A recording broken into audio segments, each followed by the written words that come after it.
అందరికీ నమస్తేనుల్లా welcome to MR media Telangana. నేను మీ రేఖను. మింగం ఎత్తుకు లేదు మీసాలకు సంపంగి నూనె అన్నాడట వెనకడికి ఎవడు. గట్లనే ఉన్నది రేవంత్ రెడ్డి తరీక. నిజంగా పిచ్చోని చేతిలో రాయి పెడితే ఏమవుతుందో తెలంగాణ రాష్ట్ర పరిస్థితిని ఎగ్జాంపుల్గా తీసుకొని చెప్పొచ్చు. చాలా మంది మాట్లాడుతూ ఉన్నారు, పిచ్చోని చేతిలో రాయి అయిపోయింది తెలంగాణ రాష్ట్రము, వీళ్ళ తెలంగాణ ప్రజలను పట్టించుకుని లేదు, తెలంగాణ ప్రజల కష్టాలను పట్టించుకుని లేదు, తెలంగాణ ప్రజల బాధక సాధకాలు చూసులేదు, తెలంగాణ ప్రజలకు ఇచ్చిన 6 గ్యారెంటీల గురించి ఆలోచన చేసులేదు. కానీ విలాసవంతమైన జీవితం కోసము రేవంత్ రెడ్డి ఎప్పుడు పరుగులు పెడతానే ఉన్నాడు. రూపాయి లేదంటాడు, ఖజానా ఖాళీ అయిందంటాడు. మరి కొత్తగా ఇంకో హెలికాప్టర్ కొంటాడట. మరి కొంటాండా లేకపోతే అద్దెకు తీసుకుంటుండా? ఈ వీడియోలో మొత్తం మాట్లాడుకుందాము. మీరు ఒక్క సబ్స్క్రైబ్ చేసుకోండి. మీ ఒక్క సబ్స్క్రైబ్ నాకు ఎంతో బలాన్ని ఇస్తుంది. చూస్తోళ్ళు జర ఒక లైక్ కూడా కొట్టుంది. ఇక ముచ్చట్లకు పోతే ఇదివరకే హెలికాప్టర్ వాడుతూ ఉన్నారు. ఏమో అంటారు కదా, కన్నతల్లి కన్నం పెట్టిన ఆయన పిన్నమ్మకు బంగారు గాజులు చేపిస్తా అని అన్నాడట. ప్రజలు ఇబ్బందులు పడతా ఉన్నారు. ప్రజల బాధలు అంతా ఇంత కాదు. అంగన్వాడీ టీచర్లకు 2 నెలల నుంచి జీతాలు లేవు. ఈ ప్రభుత్వం అధికారంలోకి వస్తే, మేము అధికారంలోకి వస్తే 18,000 జీతం ఇస్తాము, ఆ పిఎఫ్ కిందికి తీసుకొచ్చి ఆ ఉద్యోగ భద్రత కల్పిస్తాము అని చెప్పేసి కూడా మాట్లాడిన ఈ సర్కారు ఇంతవరకు 2 నెలల నుంచి అంగన్వాడీ టీచర్లకు జీతాలు చెల్లించలే. ఇంత దుర్మార్గం, ఇంత దౌర్భాగ్యం. ఎందుకు జీతాలు చెల్లించలే అంటే వాళ్ళు ధర్నా వ్యక్తం చేసిండ్రు, నిరసన వ్యక్తం చేసిండ్రు. మీరు నిరసన వ్యక్తం చేస్తారా ఆగురు బిడ్డ అని చెప్పేసి పగ సాధింపు చర్యలు. రిటైర్మెంట్ ఎంప్లాయీలకు బెనిఫిట్స్ లేవు. ప్రభుత్వ ఉద్యోగులకు, ఈ అంగన్వాడీ టీచర్లకు, ఆశా వర్కర్లకు, కాంట్రాక్ట్ బేస్ ఉద్యోగస్తులకు, అవుట్ సోర్సింగ్ ఉద్యోగస్తులకు జీతాలు లేవు. రైతులకు రైతు భరోసా లేదు, రుణమాఫీ లేదు, ఇవన్నీ లేవు. ఏమన్నా అడుగుతే మాత్రం ఖజానా ఖాళీగా ఉన్నది, అప్పుల కుప్ప అయింది రాష్ట్రము, అప్పుల ఊబిలో కూడుకుపోయింది. ఈ ముచ్చట్లు మాట్లాడతాడు కదా రేవంత్ రెడ్డి. మరి ఇలా 150 కోట్లు పెట్టి విమానం, ఇది హెలికాప్టర్ కొనాలని చెప్పేసి ఎట్లా చూస్తా ఉన్నాడు రేవంత్ రెడ్డి. అగో హెలికాప్టర్ ఉన్నది కదా, అగస్టా 169 ఆల్రెడీ 8 సీటర్స్ హెలికాప్టర్ ఉన్నది. ఆయనకు ఆ హెలికాప్టర్ వద్దాట. అది నల్లగొండ మంత్రులే ఇప్పటికే షేర్ ఆటో లెక్క వాడుతూ ఉన్నారు దాన్ని. నేను వాడతా అని చెప్పేసి ఇక 2 గంటల పనికి కూడా, అంటే తుమ్మితే ఒకసారి గట్టిగా తగ్గితే ఎగిరిపోయి ఆడబడే జాగలకు కూడా ఇలా నల్లగొండ మంత్రులు హెలికాప్టర్ మొన్న ఏదో శంకుస్థాపన చేసే కార్యక్రమానికి కోమటిరెడ్డి వెంకటరెడ్డి తర్వాత ఉత్తమ్ కుమార్ రెడ్డి తర్వాత కోమటిరెడ్డి వెంకటరెడ్డి ల్యాండ్ కాగానే ఎట్లా వాడిరో మనం చూసినాం. షేర్ ఆట కంటే కనీనం వాడుతూ ఉన్నారు హెలికాప్టర్ను. మళ్ళీ ఏమైనా వరదలు వచ్చినా, ఏమైనా ఫ్లడ్స్ వచ్చినా, లేకపోతే ఇబ్బందికరమైన పరిస్థితులు ఉన్నా, పాండమిక్ సిచ్యువేషన్ ఉన్నా ఆ హెలికాప్టర్ వాడరు. వాళ్ళ విలాసాలకు హెలికాప్టర్ వాడతారు. మరి ఎందుకు అగస్టా 169 అంటే వద్దు అని అనుకుంటున్నారు రేవంత్ రెడ్డి అంటే, అది వాళ్ళకి ఇచ్చేసి ఈయన సపరేట్ హెలికాప్టర్లో తిరుగుతాడట. సపరేట్ హెలికాప్టర్లో ఎందుకు తిరుగుతాడు ఏం కథ తెలియదు. కానీ మొత్తం మీద ఆయన ఎన్నిసార్లు పోతాడో హెలికాప్టర్ వేసుకొని, ఎన్నిసార్లు వస్తాడో తెలియదు. కానీ ఆయన హెలికాప్టర్ వేసుకొని, కొత్త హెలికాప్టర్ వేసుకొని తిరుగుతాడట. ఎయిర్ బస్ చాపర్ 116 కొనాలని చెప్పేసి చూస్తూ ఉన్నారట. ఇప్పుడున్న హెలికాప్టర్ ఏదైతే ఉన్నదో అగస్టా 169, దానికి నెలకు 2 కోట్ల రూపాయలు అద్దె చెల్లిస్తూ ఉన్నారు. ఇప్పుడు ఈ ఎయిర్ బస్సు ఏదైతే 150 కోట్ల రూపాయలు విలువ చేసే ఈ హెలికాప్టర్ ఉన్నదో దీనికి కొంటే మొత్తం 150 కోట్ల రూపాయలు అవుతాయి. లేకపోతే అద్దె చెల్లించాలంటే దాంట్లోకి అగస్టా 169కి చెల్లించినట్లు అద్దె చెల్లించాలంటే నెలకు 5 కోట్ల రూపాయలు. ఒకవేళ 5 కోట్ల రూపాయలు అదనంగా భారము అని అనుకుంటే మాత్రము ఈ 150 కోట్ల రూపాయల ప్రజాధనాన్ని వృధా చేయడానికి అధికారులు లోపట చెకచెక అడుగులేస్తా ఉన్నారట. ఆయన రేవంత్ రెడ్డి గురువైన చంద్రబాబు నాయుడు ఇగో ఇదిన్నే వాడుతూ ఉన్నారట, ఎయిర్ బస్నే వాడుతూ ఉన్నాడట. ఇక మరి అటు చూసి మోస అటు గుంజిందా, లేకపోతే దాన్ని చూసి దాన్ని మనసు వారేసుకున్నాడా దాని మీద తెలియదు. కానీ రేవంత్ రెడ్డి మొత్తం మీద ఏపీ సీఎం చంద్రబాబు నాయుడు కూడా ఇప్పుడు ఇదే వాడుతూ ఉన్నాడట, ఈ మోడల్నే వాడుతూ ఉన్నాడట. ఈ మోడల్ ప్రత్యేకత ఏందట అంటే ట్విన్ ఇంజన్లు ఉంటాయి. ఎట్లా అంటే విమానంలో ప్రయాణించినట్టు ఇంజన్ సౌండ్ లోపలికి రాదట. ఇగో అగస్టా 169 వాడితే ఇంజన్ సౌండ్ లోపలికి వస్తూ ఉన్నదట. రేవంత్ రెడ్డికి ప్రయాణం చేసినట్టు. మరి నిద్ర పడుతుందా పడతలేదు, అగో ఉంటుంది కొంతమందికి నిద్ర పడుతుందా పడతలేదో తెలియదు. కానీ ఈ అగస్టా 169 ఇంజన్ సౌండ్ లోపలికి వస్తూ ఉన్నదట.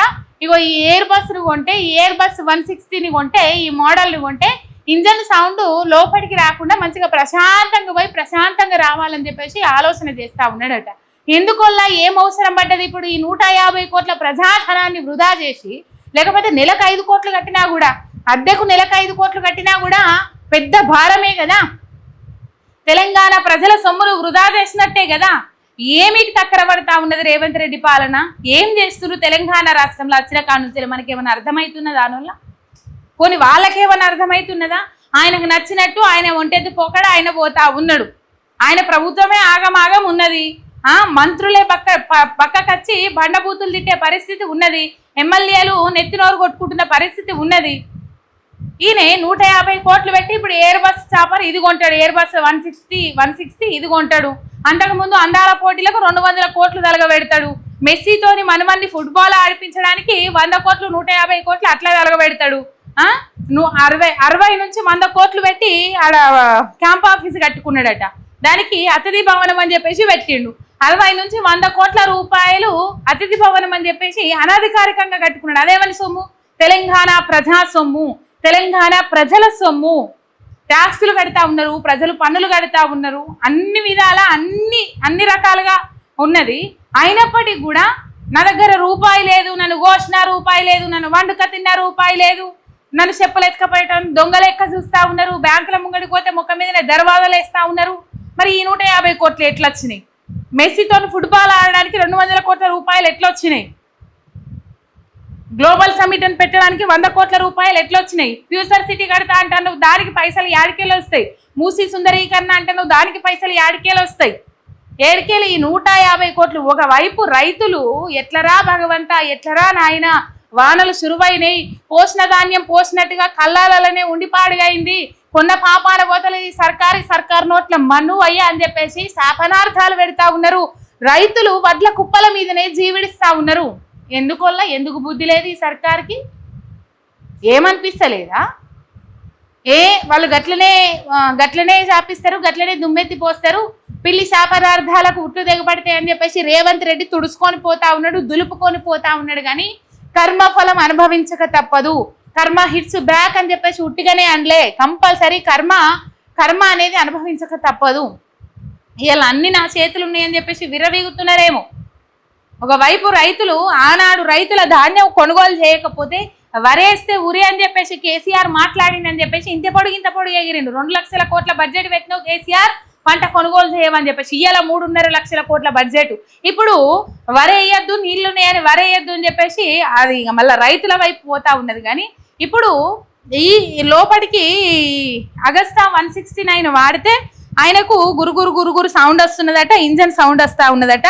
ఇగో ఈ ఇంజన్ సౌండ్ లోపలికి రావద్దు అని చెప్పేసి తొందరలోనే ఎయిర్ బస్ H-160 హెలికాప్టర్ కొనుగోలు మీద తుది నిర్ణయం తీసుకోనున్న రేవంత్ అని చెప్పేసి ఇప్పుడు అధికారులు చకచక అడుగులు ముందటికేస్తా ఉన్నారట. ఒకటి పక్క రాష్ట్ర ముఖ్యమంత్రి ఇదే వాడుతూ ఉన్నారు, ఎయిర్ బస్ 160 హెలికాప్టర్ వాడుతూ ఉన్నాడు. మరి ఆయన వాడిన దాన్ని బట్టి ఈయనకు మనసు గుంజిందా తెలియదు. అండ్ ఇంకోటి ఏంటంటే ఈ గురుగురు సౌండ్ వస్తూ ఉన్నదట, ఇంజన్ సౌండ్ రాకుండా ఎగిరిపోతే ఎంత బాగుంటుంది అని చెప్పేసి హాయిగా ప్రశాంతంగా పోయి వస్తాడంట రేవంత్ అన్న. మొత్తం మీద దానికోసం 150 కోట్ల ప్రజాధనాన్ని వృధా చేయడానికి సిద్ధమైనరు. నెలకు 5 కోట్ల రూపాయలు అద్దె కట్టడం భారం అయితే 150 కోట్లు పెట్టి బరాబర్ కొంటారు. ఆయన హెలికాప్టర్ కొంటే నీకేం బాధ అవుతుందంటే, నాకేం బాధ అంటే నేను తెలంగాణ పౌరురాలని, నేను ఒక తెలంగాణ బిడ్డను. ఇది తెలంగాణ ప్రజా సొమ్ము, ప్రజాధనం. ఆ ప్రజాధనాన్ని వృధా చేస్తూ ఉన్నారు. ఇగో ఇది కథ. మొత్తం మీద పైసా లేదు, కోసిన రూపాయి లేదు, నన్ను వండక తిన్న రూపాయి లేదు. కానీ కోట్ల రూపాయలు ఎట్లా వస్తున్నాయి? విలాసవంతమైన జీవితాల కోసము వాళ్ళు కోట్ల రూపాయలు ఎట్లా పడితే అట్లా తెలంగాణ ప్రజల సొమ్మును తలగవేయడానికి. ఈ తెలంగాణ ప్రజల సొమ్మే ఢిల్లీకి పోతుంది. తెలంగాణ ప్రజల నుంచి పోయిన సొమ్మే ఢిల్లీకి మూటలు చేరుతాయి. తెలంగాణ రాష్ట్రము ఢిల్లీ అధిష్టానానికి ఏటీఎం అయింది. ఇది ఎవరో చెప్తున్న ముచ్చట కాదు, రేవంత్ రెడ్డి అనుచరులకు చెప్పుకుంటున్న ముచ్చట. ఏఐసిసి భవనంలో బాత్రూమ్లు కడగడానికి కూడా ఫినాయిల్ ఇంకా లిక్విడ్స్ ఉంటాయి కదా, వాటికి కూడా నేనే పంపుతున్న పైసలు. ఏఐసిసి భవనం నా వల్లనే నడుస్తా అన్నది. ఛాయ్ ఖర్చులు కూడా నేనే పంపుతున్నా అని చెప్పేసి అనుచరులకు చెప్పుకుంటున్న ముచ్చట. ఇక ఎన్ని విధాలు దొబ్బుకొని ఇక mind set Hitler mind set. ఒక క్రూరమైన నియంతను, ఒక ప్రజాపాలన అందిస్తా, ప్రజల మెప్పు కోసం పనిచేస్తా, నాది ప్రజాపాలన అని చెప్పుకొని వచ్చిన ఆయన నాకు హిట్లర్ ఆదర్శం అని చెప్పుకున్నాడు అంటేనే ఆయన మైండ్ సెట్ అర్థం కావాలి. ప్రజాధనాన్ని ప్రజలను పీల్చి పిప్పి వేసి అప్పుడు రాక్షసులు రక్తం తాగేటోళ్ళట, గట్లా తాగుతా ఉన్నాడు రేవంత్ రెడ్డి. తెలంగాణ ప్రజల సొమ్మును, తెలంగాణ ప్రజల చెమట సుక్కలను. ఇట్లున్నది కథ. ఒక సబ్స్క్రైబ్ చేసుకొని సపోర్ట్ చేయండి. మీ ఎంఆర్ మీడియా తెలంగాణ ఛానల్కి.